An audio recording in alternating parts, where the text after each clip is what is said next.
इतनी ही प्यारी है तो इन्हें लेकर चली जा और कभी वापस आने की जरूरत नहीं है। आप देख रही हैं माँ जी क्या कह रही हैं? देख रहा हूँ और सुन भी रहा हूँ, और बिल्कुल सही कह रही है माँ। हमारी शादी के रिश्ते से ज्यादा तुम्हारे लिए उन मुर्गियों का घर में पालना जरूरी है। ये ठीक नहीं है। अब तो तुम इन्हें लेकर चली जाओ और किसी मुर्गी पालन वाले से ही शादी कर लेना, और फिर तुम दोनों आराम से मिलकर मुर्गी पालना और खाना भी।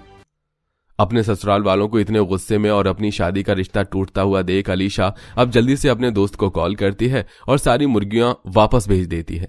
जिसके बाद अब अलीशा का जब भी चिकन खाने का मन करता या तो वो होटल से ऑर्डर करके मंगवा लेती या अनुज से बोलकर दुकान से मंगवा लेती, जिससे अब अलीशा का नॉनवेज खाना भी जारी रहता है और उसे ना ही अलीशा के ससुराल वालों को कोई दिक्कत होती है और ना ही पड़ोसियों को। विदेश से इतने अमीर लोग हमारे मोहल्ले में कैसे, और ये उस गरीब राधा के घर में क्यों जा रही हैं? देखकर तो ऐसा लग रहा है जैसे कुछ दान दक्षिणा देने ही जा रहे हैं, लेकिन इतनी महंगी सोने की घड़ी, बाप रे बाप, इतने अमीर लोग तो पहली बार देखे हैं। गरीबों के घर जाने का मतलब क्या है? अरे उस राधा से तो अमीर है ना हम लोग।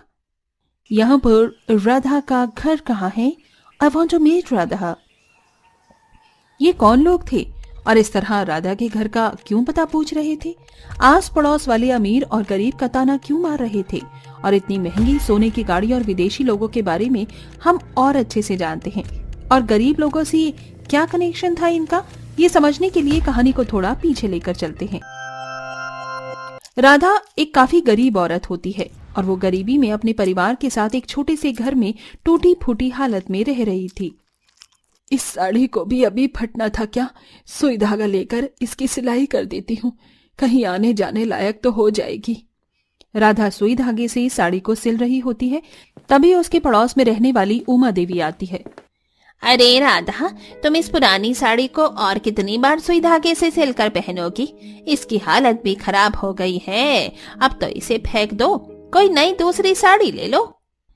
आप तो जानती ही है ना, हम गरीब लोग हैं, हमारे पास पुराने कपड़े को सिलने के लिए ही सुई धागा रहता है। नए कपड़े लेने लायक तो पैसे हैं भी नहीं, और वैसे भी मुझे कहीं पार्टी शादी में थोड़ी ना जाना होता है। जो मैं महंगी महंगी साड़ी खरीदूं, घर में ही रहना होता है और कुछ सामान लेने के लिए बाहर जाना होता है। तभी तो मुझे तुम लोगों का परिवार मोहल्ले वालों से अलग लगता है। अच्छा, मैं ये कह रही थी, मेरी देवरानी है, उनका परिवार विदेश में रहता है और उनकी बेटी है। वो लोग अपनी बेटी के लिए हमारे देश में कोई लड़का देख रहे हैं, और वो भी ऐसा लड़का जो बहुत खुददार हो, अपने परिवार के बारे में सोचे, समझदार हो, उन्हें अमीरी गरीबी से फर्क नहीं पड़ता। इसलिए मैं सोच रही हूँ कि वहाँ तुम्हारे बेटे की शादी की बात